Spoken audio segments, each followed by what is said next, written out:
Guruve Gauda Chanjaya Radhikaya Tadale Krishnaya Krishna Bhaktaya Tada Bhaktaya Namo Namaha Vancha Kalpatrubhyascha Kripa Sindhu Bhaja Patitanam Bhavanebhyo Vaishnavebhyo Namo Namaha Jai Shri Krishna Chaitanya Prabhu Nityananda Shri Advaita Gadadhara Shivasari Shri Gaura Bhaktavinda Hare Krishna Krishna Krishna Hare Hare Hare Rama Rama Rama Hare Hare. Dandavat Pranam, devotees. Madhavatiti Kadasi Ki Jai. So I wanted to speak a little bit regarding a conversation I had recently about the understanding of the relationship with Sri Guru, and especially the evolution, so to speak, of the understanding of how to relate to Sri Guru based on the original teaching of our Srila Rupa Goswami Pad in Bhakti Rasamrita Sindhu, and also the sort of cultural phenomenon of the Vaishnava teachings coming by the prophecy of Mahaprabhu to the Western world, especially by the mercy and grace of our dear Srila Prabhupada, Nitya-lila Pravishtam Vishnupada Paramahamsa, Astottara Satasisimat, Srila Bhaktivedanta Swami Maharaj, our Srila Prabhupada, and also equally Nitya-lila Pravishtam Vishnupada Paramahamsa, Astottara Satasisimat, Srila Bhaktivedanta Narayan Goswami Maharaj, my own Guru Pada Padma. So also many other persons helped immensely in disseminating information regarding Guru Tattva, Guru Sishya relationship, etc. Especially one book was written some time ago by Nitya-lila Pravishtam Vishnupada Paramahamsa Stottara Sisimat, Srila Bhakti Rakshak Shri Goswami Maharaj, called Sri Guru and His Grace. And I know for many devotees, this was a seminal work for them in terms of giving clarity, especially at a time when there was some clouds, so to speak, of understanding Guru Tattva in our institution at the time, ISKCON institution, because of just the evolution. So I thought today I would speak a little bit to that point, and also to give some, hopefully, clarity of thought for those who are aspiring to accept Guru and to deepen their process in terms of practicing bhakti. So obviously we have to begin with Srila Rupa Goswami Pad's instructions that he's given. The first 4 things in the 64 angas of practicing bhakti are Guru Padasraya, Tatha Diksha, Shikshadi, and Vishrambena Guru Seva. So we need to look at these 4 things and look at them very carefully, and then also have a way to understand from both the angle of Sri Guru and the angle of the aspiring Sishya as to what the core nature of the relationship really is. So, of course, our introduction to everything regarding bhakti was, again, by the mercy of our Srila Prabhupada. And in the Western world, there was some ideas of Guru, but they were not rooted in culture, Western culture. There's some, ideas of having a teacher. There's an idea, at least at that time, of some kind of respect for elder persons. Of course, all these things have waned somewhat as time has gone on. But there was not a clear conception, especially regarding Gaudiya theology, as far as how the relationship between Guru and Sishya should be. Of course, very early stories of our Srila Prabhupada entail him even waiting on line to take a shower at 26 2nd Avenue, and doing part of the cleaning chores and everything else. And as devotees came to understand more clearly the concept of Guru and the relationship of Guru to Bhagavan, and also, therefore, disciple to Guru related to Bhagavan, then obviously much more etiquette was introduced, and there was much more of a seeing of Sri Guru according to the posture of his or her relationship to Bhagavan, and how the Sri Guru is the via median or via media to giving the aspiring person connection with God. So obviously, on the basis of that, the external dealings with our Srila Prabhupada certainly were modified, and rightfully so. And then as we went on, that became the entrenched understanding. This is Guru etiquette. This is how a disciple feels, deals, and relates to Sri Guru. And so in this way, a kind of etiquette was introduced, and certainly has some basis in Sastra, but even then, there was still some lack of realization about how that really works as a relationship, not just a institutional standard.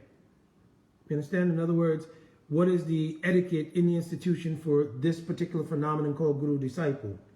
So in doing that, sometimes the more subtle nature of the fact that it is a relationship was lost. So I want to speak a little bit about that by going through Srila Rupa Goswami Pad's definitions. So first, Srila Rupa Goswami Pad mentions Guru Pad Asraya. So it means taking shelter at the lotus feet of Sri Guru. So here, Guru first means Gu Shabdat Andakara Shah Ru Shabdat Andakara Shah Nirodita. This is the literal definition of the word Guru. That person who is able to bring light into a situation of darkness. And in this particular case, it refers to the darkness of the avidya related to Maya. Avidya literally means the absence of knowledge about our essential nature. And one who can bring the light of that knowledge. So it doesn't just mean to bring various philosophical conceptions. It means one who can directly shine a light on the reality of the fact that we are all the das of Bhagavan.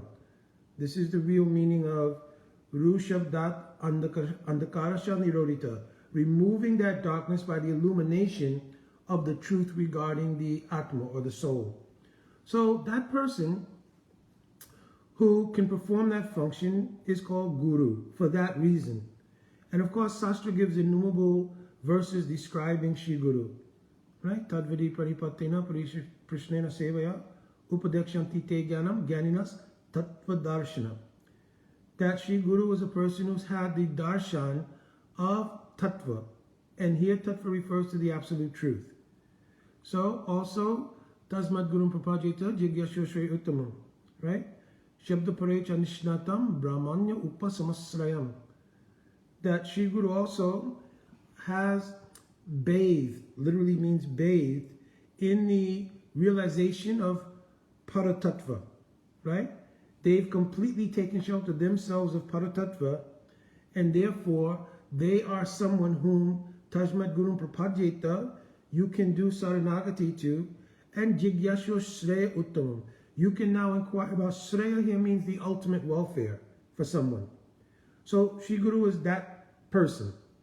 So Guru Padashraya literally means to identify first this quality of what is Guru, right?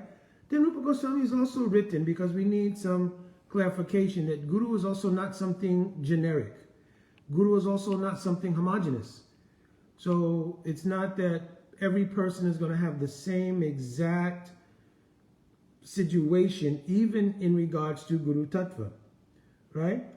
There are some persons who are doing the seva of Guru in the sense that they're doing what I described. They're bringing illumination into darkness.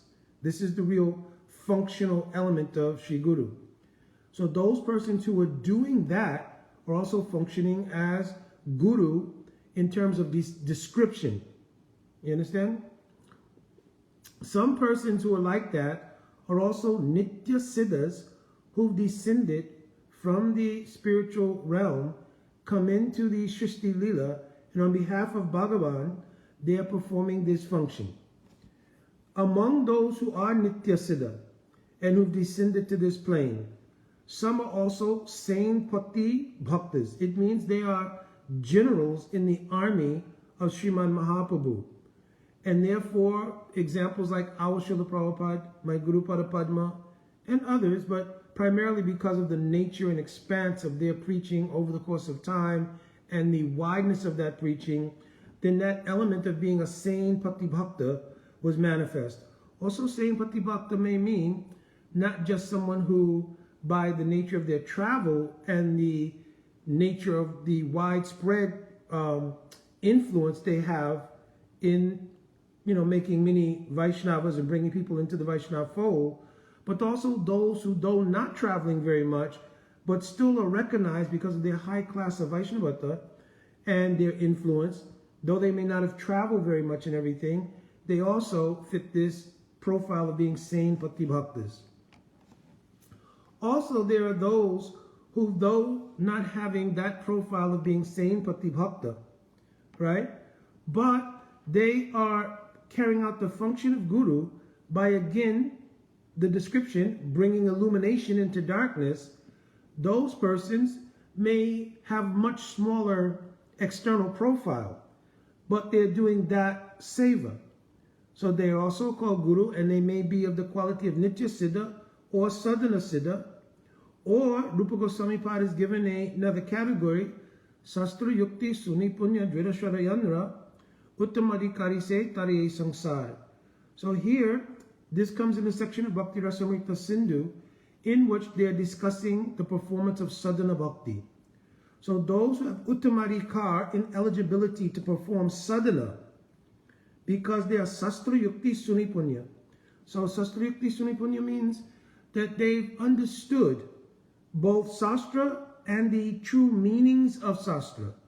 So they're not just conversant with the information content, but the logic and the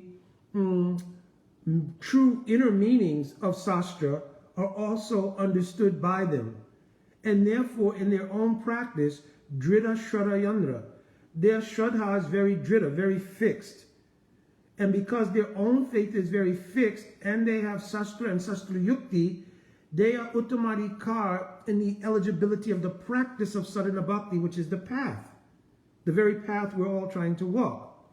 And therefore, it's mentioned for them, uttamadikar se tariye samsara. They can also bring illumination into the arena of samsara.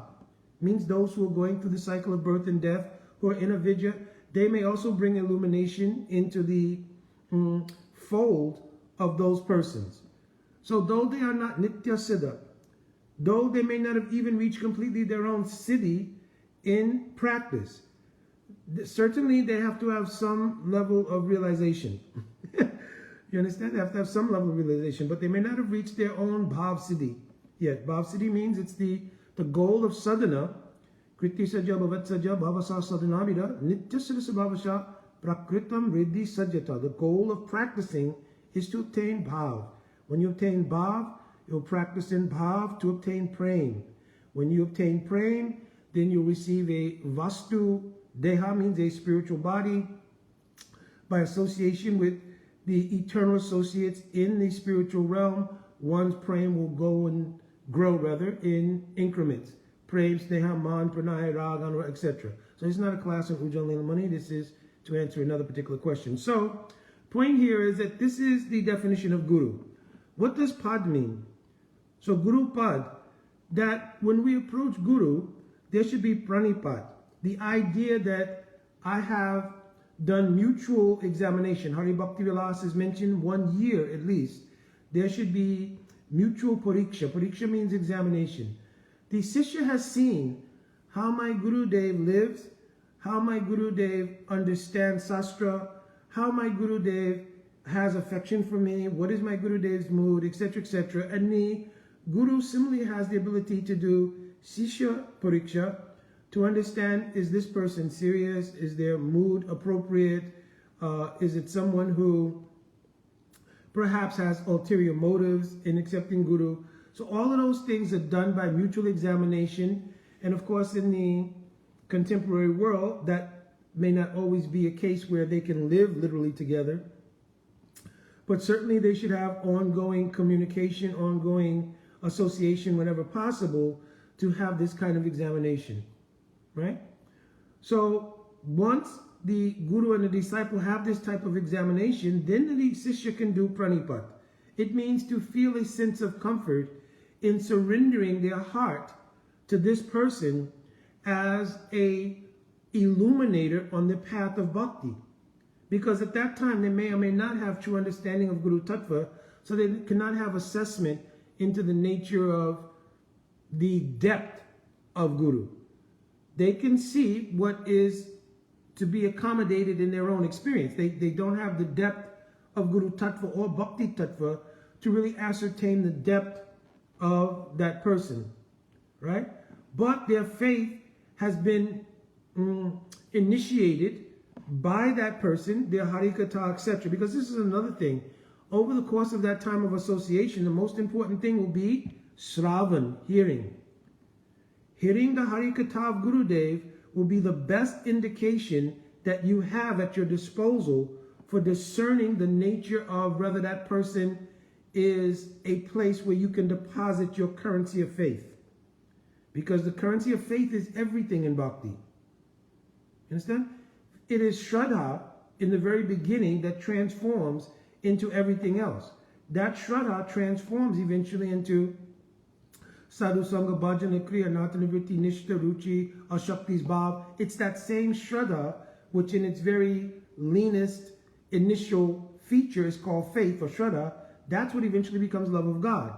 So you have to, by the examination of the association with that person that you're aspiring to accept as your person of illumination, Guru, rather you are comfortable to deposit your faith currency there. And if your faith has been nourished, if your faith has been inspired, if your faith has been nurtured by that person, and you are feeling also affection, because in the 61st Anga mentioned, and 61, yeah, maybe 61, it speaks about the nature of how to have association. So it should be Swajatya Snigdha.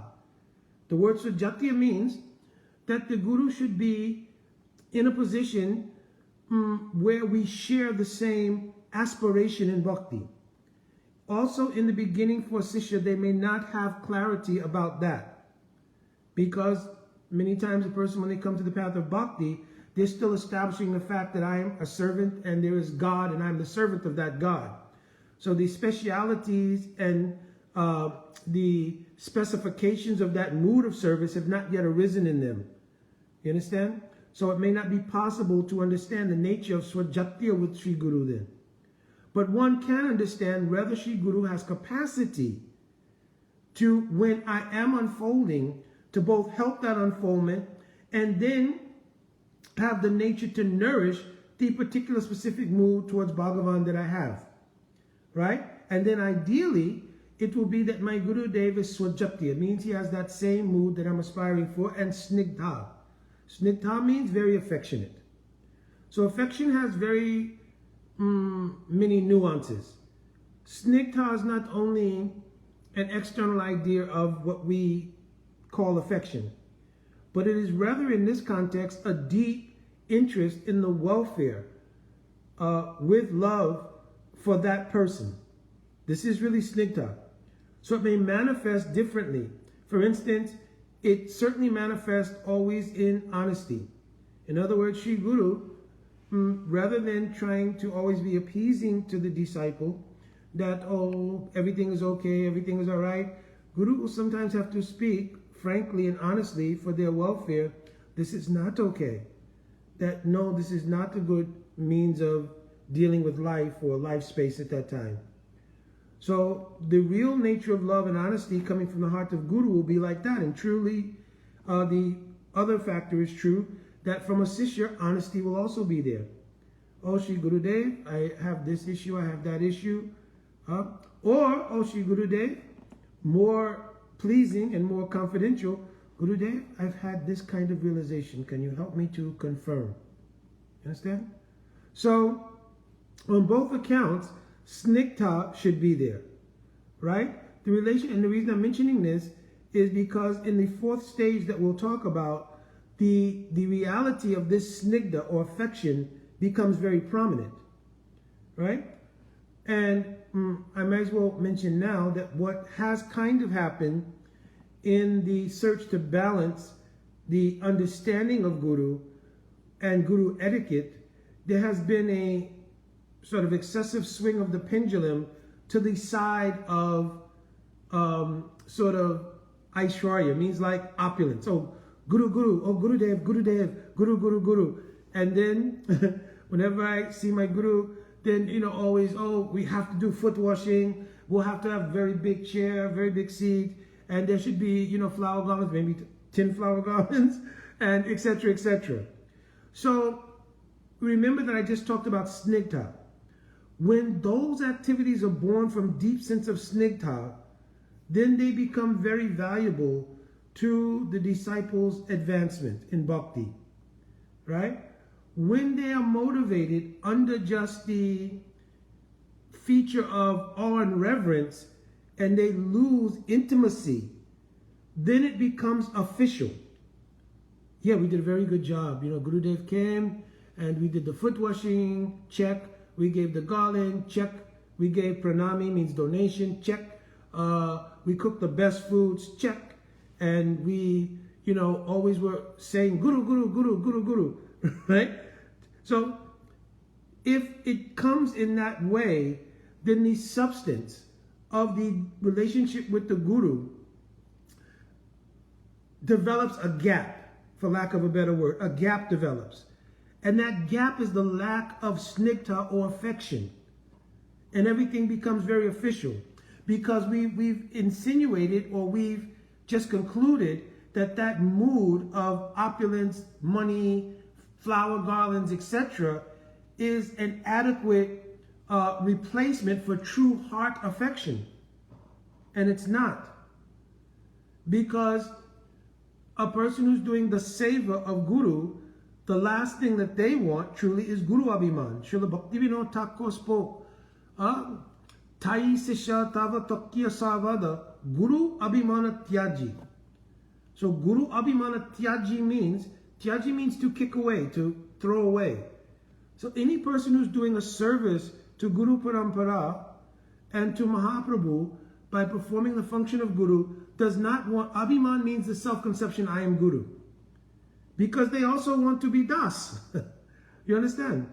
That person, their bhakti is based on them being Das. And if they have any sense of realization, the specificity of their dasatva may start to arise in their heart. So I want to be the Palya Dasi of Srimati Radhika. I want to serve in this way. And that's developing. And if this other Abhiman comes in, that I'm Guru, then it will obfuscate or block out or push away that inner mood that person has in their own seva.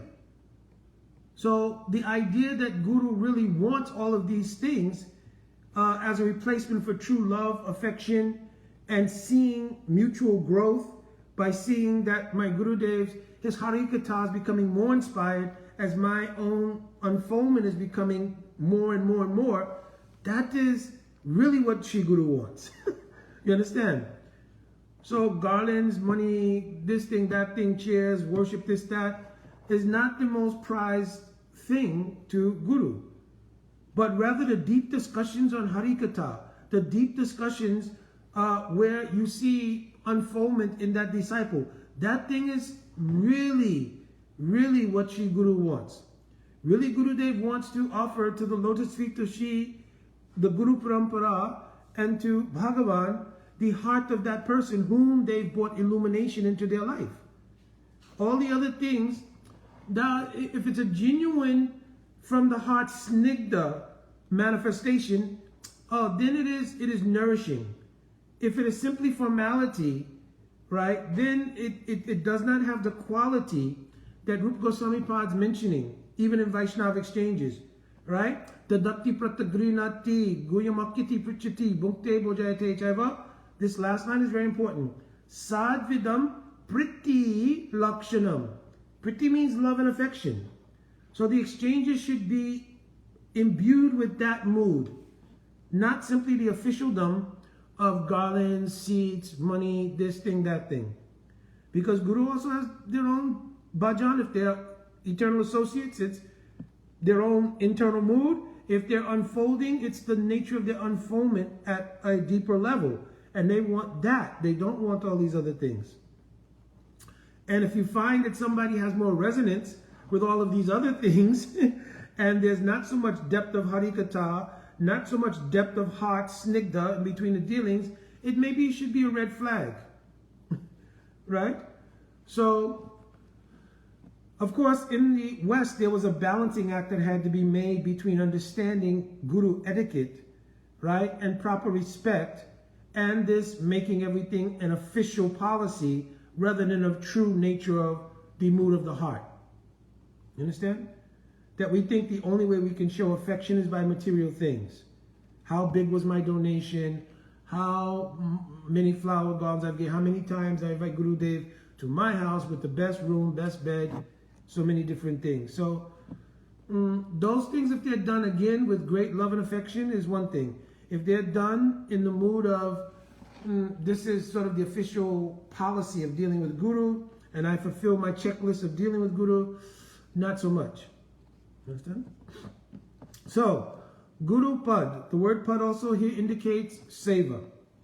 So the mood should be that I want to serve Guru, and perhaps the things that I just mentioned were born from that idea that in serving Guru, this is what I know to be service.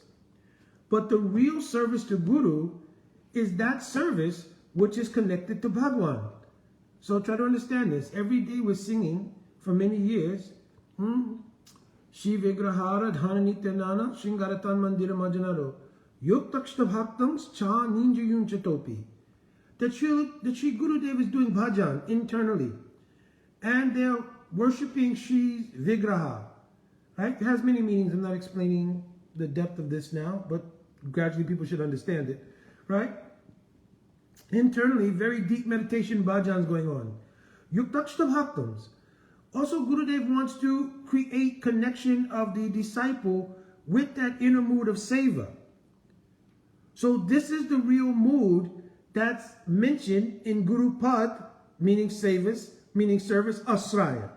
Taking shelter of the mood that Sri Guru has in serving Shri Radha Krishna, Mahaprabhu, and helping externally one thing, but trying also to help internally by understanding. Then Gurudev is very happy to see how the disciple is then tasting these inner moods of service. That's the real accomplishment. If you're checking your bank balance and you're checking how many times they've given you nice prasad, this is also doubtful if the person really has Guru or they have Guru Abhiman. They have Guru Seva, means the idea of serving, right, is one thing. But if there's Guru Abhiman, the self-conception of enjoying Labdha Puja Pratishta means worship, attainments, and pride, it's not a good thing. Understand? But Gurudev is very happy to see how the disciple is understanding, becoming internally more engaged. This is the real wealth of that relationship. You understand? So Guru Pad, Asraya means taking shelter of, not only Asraya meaning shelter to Guru, but taking the position of Asraya Jatiya. The word Asraya Jatiya here means that Krishna is the object of love for everyone. And those who possess love for Krishna are called Asraya. Krishna is called the Vishaya, object, and those who have love for Krishna are called Asraya. So when one takes shelter of Guru, he's taking shelter of the position of Asraya Jatiya for our whole Guru Parampara. You understand? What love for Krishna is there in our Guru Parampara, that aspiring disciples taking shelter of that mood in Asraya Jatiya, mood of service towards Krishna, like our Guru Parampara, like their own direct Gurudev. Then, Diksha.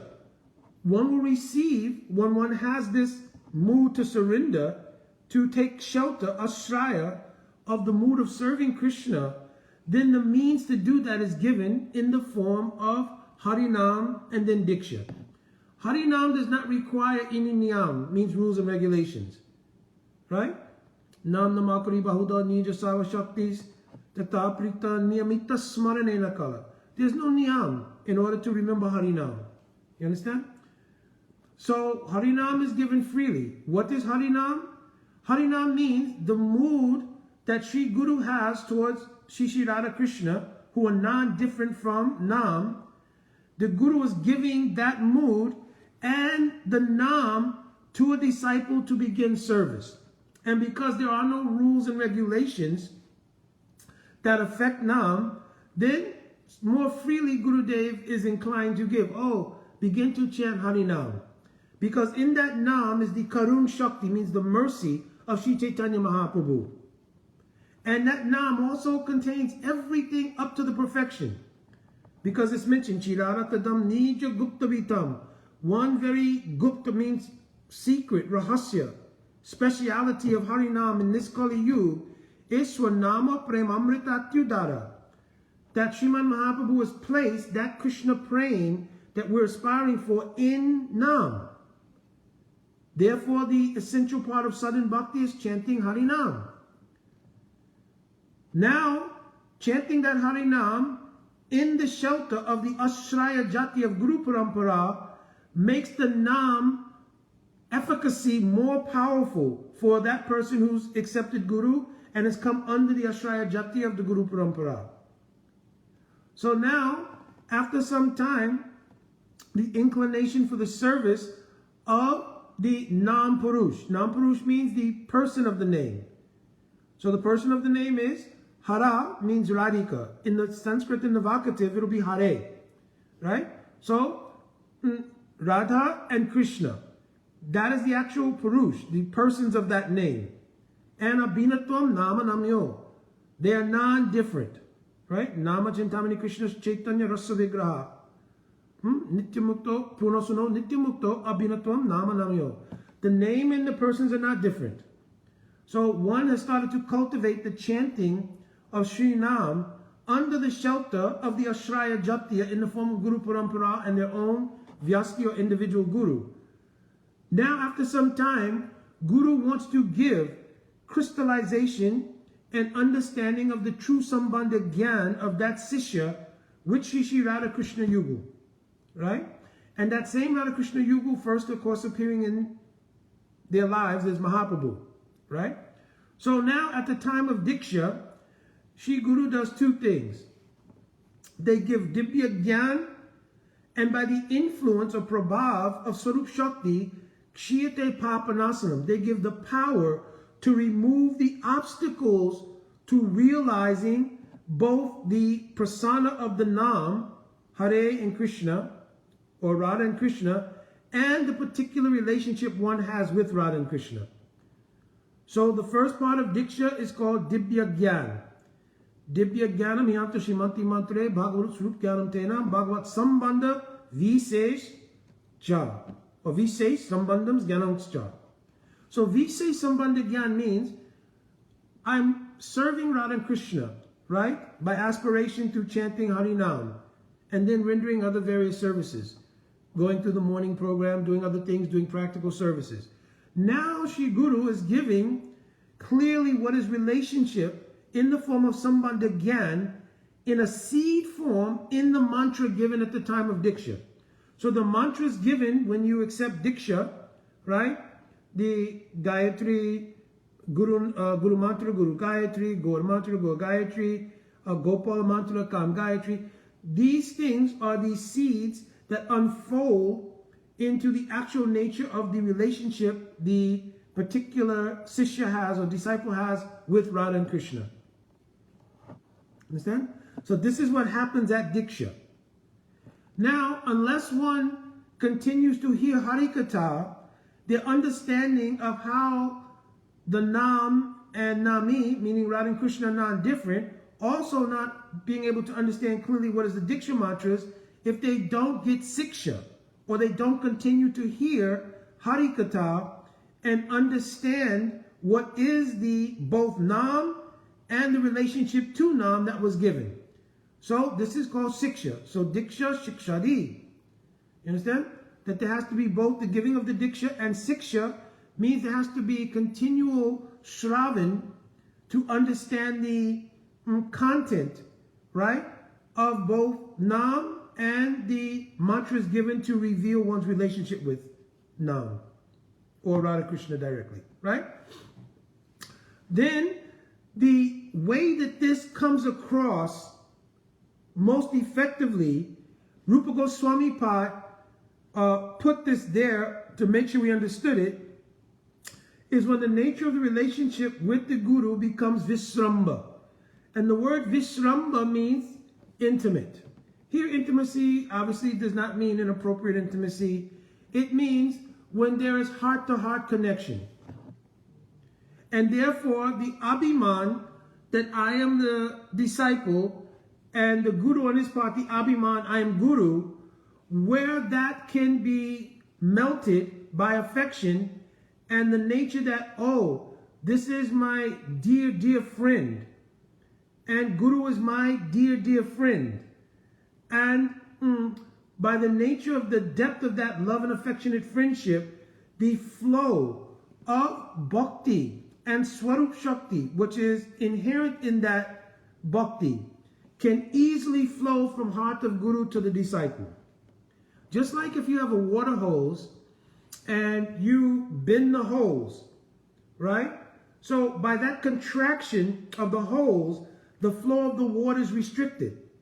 In the same way, when you bend the relationship between the Guru and disciple to fit either an institutional model or preconception about, Guru based on, just what we've seen in the, in the past, well, Guru, big worship, everything. When that happens, then you restrict the natural flow of the affection of Guru. And therefore, their Harikatha, even if the Harikatha is flowing, it will become sankirna, means contracted in your own ear and heart and mind. So the disciple has to open to the possibility of the depth of Vishramba Seva. It does not mean the proper etiquette is lost in that. It's not that one should also begin to think, Gurudev is my bosom buddy, like in the material sense. Because that also will contract the ability to comprehend the flow of bhakti coming from the heart of Guru. Because some possibility of aparad will be there. So while observing the proper etiquette in regard to Guru-Sishya relationship, still the heart should be fully open so that this Vishramba Seva can be accomplished. These were directly the teachings of Srila Rupa Goswami Pad on this idea of Guru and disciple relationship. So our whole basis of following everything, we are called Rupanuga. We're following the teachings of Srila Rupa Goswami Pad with aspirations to serve Sri Rupa Manjari. You understand? So we can only do that when we apply in real time, in real life, the teachings that Sri Rupa Goswami Pad is given. And that means, to some degree, we have to hear these things in order to break our preconceived and many times materially influenced conceptions. You understand? So two things then become prominent. One is that there should be deep desire for depositing loving faith in where I find the illumination of bhakti. That means bhakti tattva, bhakti rasa, right? I should have deep sense of wanting to deposit my faith there. Because just like when you deposit money in the bank, I'm not making any mundane comparison here because in the material world anything is crazy. But in the spiritual sense, when you're depositing, when you're depositing money in a bank, you're hoping the bank will take care of your money, nourish your money, grow your money. So in the same way, when you deposit your faith currency, which is our currency in bhakti, in that person where we find by their harikatha, by their example, we find inspiration and illumination from darkness in the beginning. Because after a while, once you come into the realm of illumination, it's not a matter anymore of simply the idea that I'm in darkness. Now there's an idea on the path of illumination what happens. So when I deposit my faith currency, it's not just a matter of somebody being able to tell me, well, you're not the body, we're suffering in the material world, and we need to get out.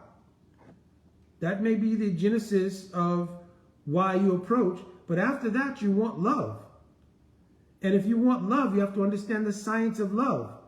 What is Prem Tattva? What is Rasa Tattva? What is the nature of loving Bhagavan? And the first actual experience of unconditional love comes between Guru and disciple, because the Sishya has not realized Mahaprabhu or Radha and Krishna.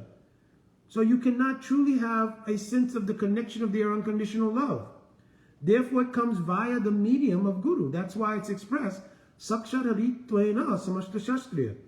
Shri Guru Dev is Sakshat Hari in the sense that Kintu Prabhu Ya Prevatasha.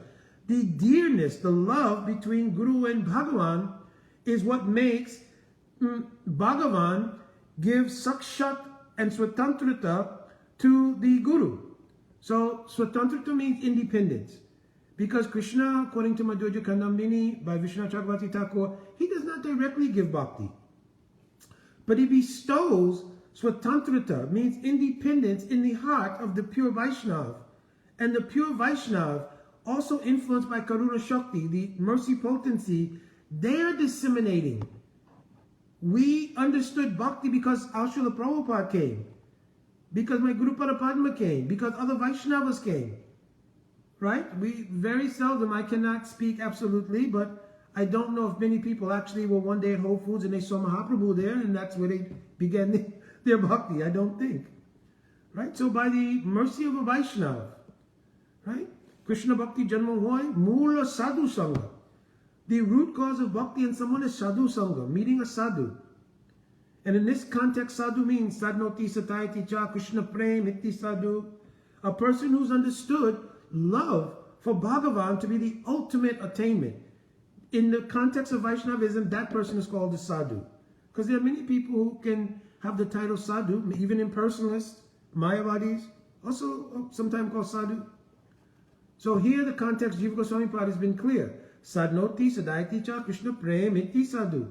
Who's understood Krishna Prem to be the highest attainment in Vaishnava theology, that person is called sadhu. And doing their sangha means samyak rupena anugamana. To by heart, by mood, to follow them continuously with humility in order to develop intimate friendship with them, so that the flow of bhakti coming from Bhagavan into the heart of the sadhu can flow by parampara into the heart of the aspiring disciple. This is the actual relationship between Guru and disciple.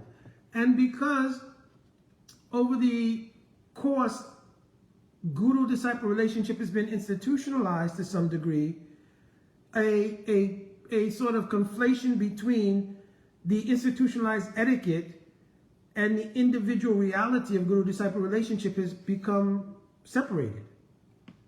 So now, for the most part, the idea is based on, yes, what we saw done and how it's been done, that's what we should always do. But I'm speaking this because it's very important that this real relationship begins. And it's also difficult if someone has so many disciples that you can't have this relationship. Because then the very means for which the relationship exists is not really truly being fulfilled. And there's not an institutional compensation for that in any sangha. You understand? I'm not speaking strictly to a particular sangha here. I'm speaking to the principle. Even Jiva Goswami and others advise, do not take too many disciples.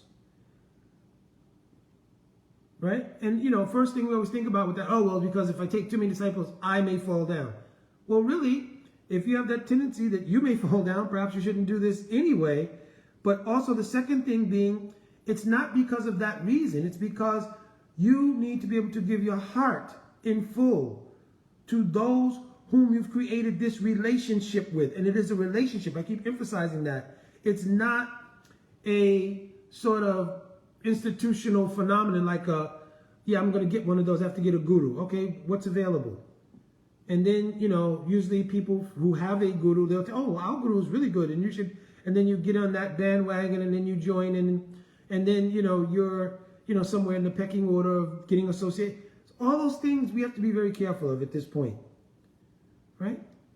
We want, if somebody's saying Patibhakta, you can ask any disciple of Srila Prabhupada. If they saw Srila Prabhupada once or 10 times, everyone felt very specially, individually connected.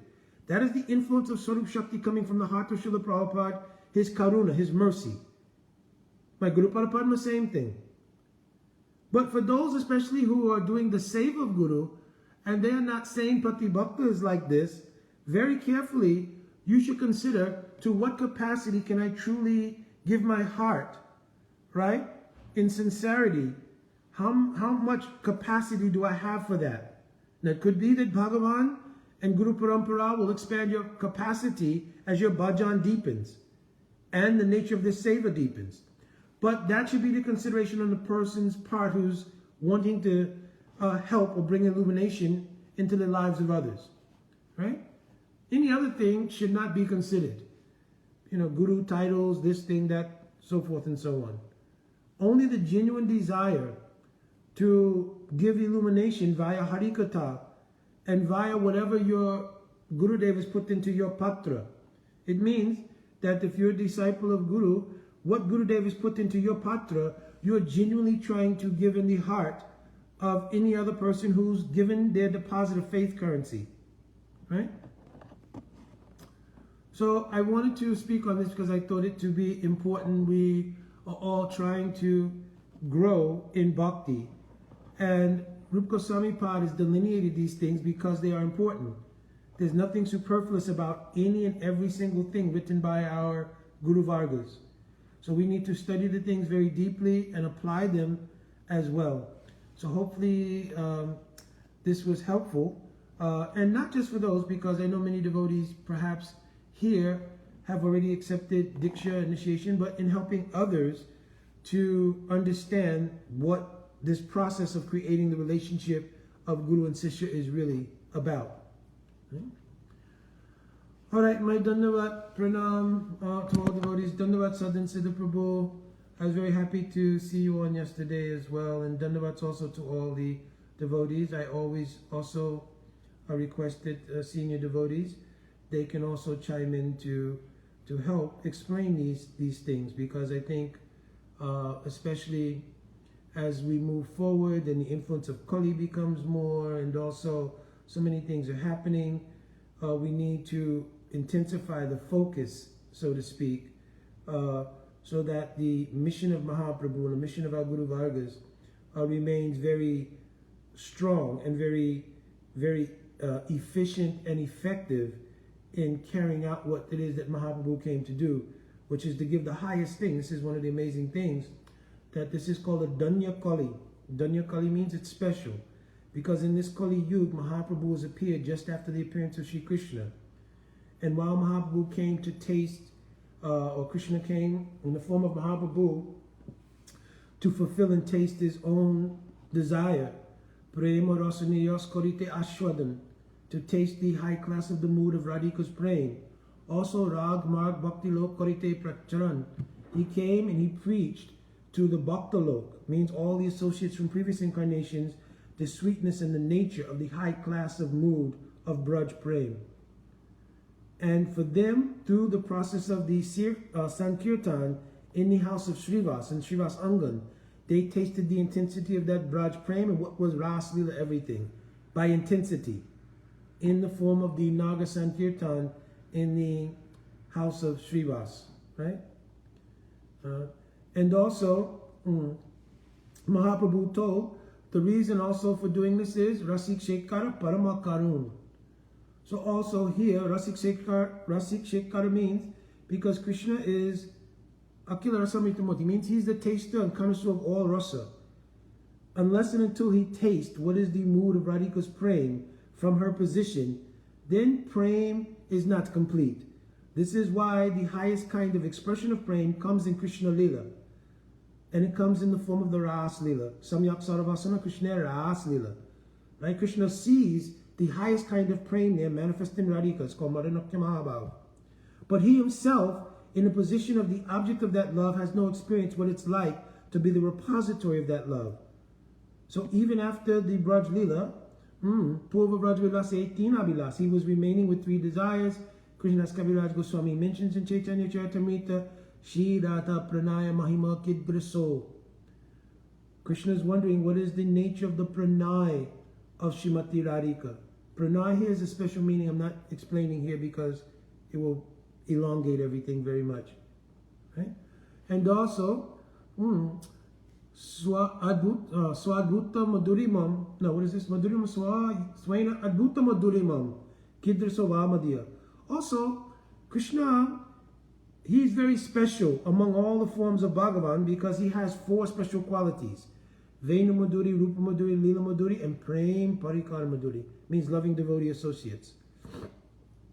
Swainat Bhuta Madhurima. How Radhika tastes his 4 kinds of Madhuri that causes her, Shokyam Chasya, Mat Anubhavata, Kidrasam Vetilova, how she experiences them and what kind of happiness she has is unavailable to Krishna. Though he's omnipotent, omniscient Bhagavan, that thing being in a position of the object of the love, he cannot understand. So he prays, may I have that position. And by beg, borrowing, stealing, he acquires a position, and therefore he comes as Chaitanya Mahaprabhu to taste that mood and distribute service to that mood to the Bhaktalok, and then by the mercy of the Bhaktalok, means all the pure devotees, then they distribute it to the Jivas in general. So this is a Danya Kali and a very special thing that Mahaprabhu has come to give. And so we don't want to obfuscate the flow of that wonderful gift in this Kali Yuga by having contracted, distorted concepts around the essential means of how someone attains that, which is the guru-disciple relationship.